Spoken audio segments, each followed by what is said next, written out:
Captain John Smith, a European sailor and president of the Jamestown colony, led his crew on an exploration of the region around modern Maryland and Washington, D.C. in 1608. His voyages led to European discovery of the natural wonders of the landscape. He wrote, "Heaven and earth never agreed better to frame a place for man's habitation." His crew explored up the Potomac River between June 18th and July 16th, 1608, with stops at many of the native communities, including a short foray into the deep, clear waters of what we know today as the Anacostia River. Of course, the Anacostia River is named for a much older and important group, the Anacostia, an Algonquin tribe whose village on the river served as a major trading center for the region. Smith, during his voyage, held some of the first meetings between native populations and the colonists. During this trip, he learned much about the native customs and societies.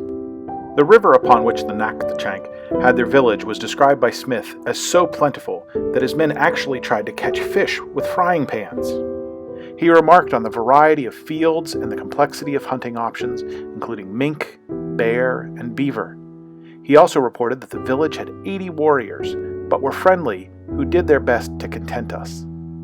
Anacostia is derived from the tribe, but actually comes from a word meaning village trading center.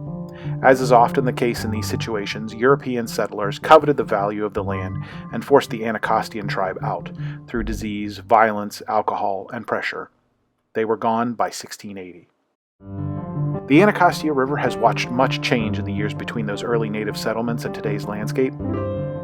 During the 1740s, the 40-foot deep channel allowed tobacco ships to reach Bladensburg Trading Harbor. Congress in 1790 authorized a location for the new capital to be located north of the Potomac River and west of the Anacostia. George Washington would modify that plan to include land east of the Anacostia River, much of which was in part of Prince George's County. Later in 1814, the British military would overrun the American militia at the Anacostia Bridge on their way to Washington. Soon the important days of the tobacco port would be left behind when the railroad arrived in 1835. By the middle of the 19th century, the region was using the river as its sewer.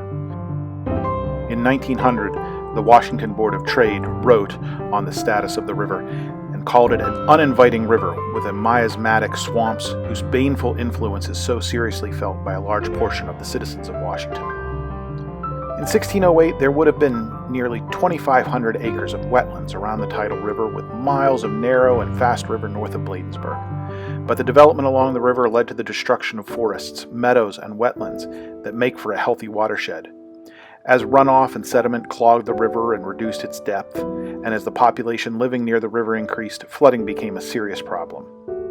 In what we would now recognize as a counterproductive approach, the Army Corps of Engineers built a series of levees designed to control the flooding, further degrading the natural systems of the Anacostia. During the 1990s and the 2000s, the Anacostia Watershed Society, among others, would bring a variety of lawsuits to pressure changes. The goal of the Watershed Society is to create a swimmable, fishable river by cleaning the water, recovering the shores, and honoring the heritage. Recently, after major changes pushed by these groups, the river has recorded its highest water quality in generations. With the important linkages to regional history, the connection to the legacy of native groups, and the importance of a restored natural environment, the Anacostia River is a Maryland milestone.